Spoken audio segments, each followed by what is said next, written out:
Hello, ladies and gentlemen. Welcome to the recap and review of NCIS Season 13, Episode 4, Double Trouble.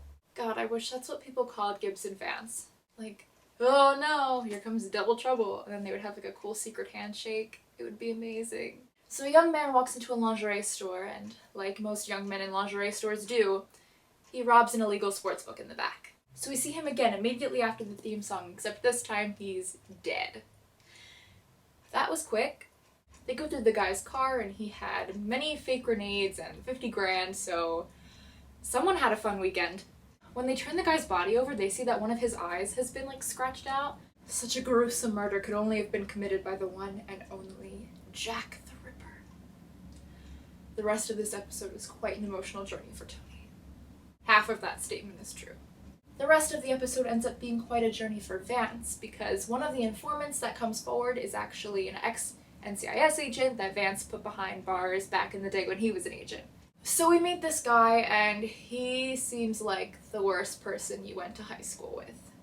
Bishop and Tony go and investigate the guy that was running the illegal sports book, and he has a weird thing about the word panties, because there, for some reason, is this television trope where people hate the word panties. And it's not even like this is an NCIS thing. I've seen this on iCarly. What is up with this? Panties, I don't... Vance is hardcore boxing back at his house, and he gets a text, and originally I was like, oh, it's just from Jab. Oh. It's a text from the nanny, and it basically says that the kids are at a sleepover for the night, so Vance is all by himself. So there's a knock on the door, and Vance answers it, and it's Klugman, the guy he'd put away before, and this time he's covered in blood, and he falls into Vance's arms, and Vance is like, who did this to you? And Klugman's like, you did, actually. Da, da, da. So the guy is framing him once again. Vance ends up talking with Seknav, and Seknav's like, well, they'll drop the case if you step down as director. Doubtful that that will happen. It gets brought up that Vance has been director longer than his two predecessors, so that's almost a Jenny reference. That was almost a really nice moment, right? Vance comes to talk to Gibbs to try and persuade him to let him join him on the field in this case, and his way of doing that is going up to Gibbs and saying, Gibbs, I would like to ride with you. This was our first and possibly only opportunity to have Ride With Me by Nelly playing in the background of an NCIS episode, and we completely wasted it. And Gibbs is like, yeah, you can come. Proby. I love it. Gibbs is out of the house for 3 damn seconds, and Tony's already strapping on his big boy boots. He is so ready to take charge. He is whipping the team into shape. So far, this side of Tony has been such a prominent characteristic of Season 13. I'm so interested and excited to see us explore this more. Tony gets off the phone with Gibbs, but he can't let this other agent know that he was on the phone with Gibbs, so he calls him Dad.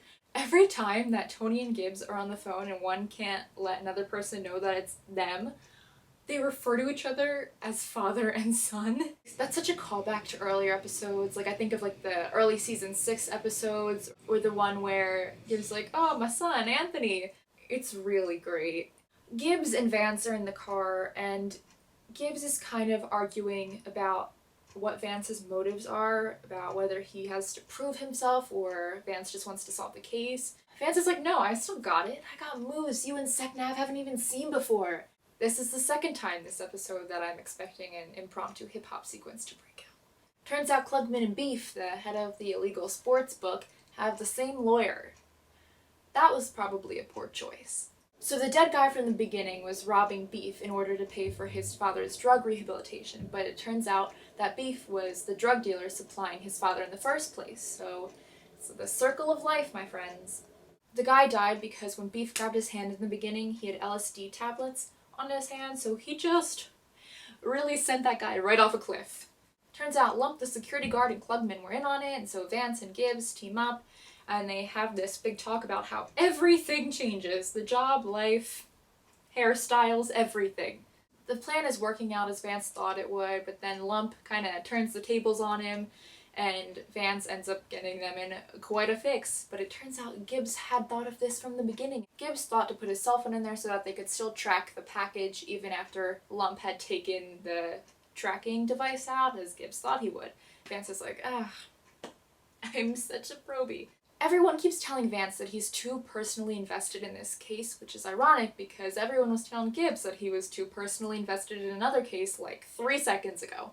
The moral of this season is that everyone is too involved and just needs to chill. So the whole team, Vance included, goes to bust them, and it turns out the lawyer is in on it, and there's like a quick little shootout. So Vance was like almost shot, which we glaze over because it, went into his vest, he's fine. That wasn't almost like a life or death situation, right? Lump is quite literally that because he's down for the count as the paramedics are pulling him away. The lawyer and Klugman are in handcuffs, and Vance and team save the day. Seknav comes, and Vance tries to pretend like he wasn't there, but Seknav catches him because he's bleeding. So I guess Vance was shot? I don't understand. I hope he's alright. Because we just glaze on over it as Seknav still continues to threaten his job. In the final scene, morning rolls around and everyone is super concerned about the fate of Vance's job. And when Vance finally walks in, everyone's dead silent, and he's climbing up the stairs, and then he just turns around, he's like, I'm still in charge. Hey! The episode ends with the line about the golden word this season, change. And that is double trouble. I liked the episode. I think it presented a good dynamic between Gibbs and Vance, and it talked more about how he's become a politician again, and kind of Gibbs's role and Vance's role. And not that one is necessarily better than the other, they're still both very important, but they're just very different. It also continued with the theme of change in a nice way. So that was Double Trouble, and I will see you guys for the spoilers and theories video for Lockdown.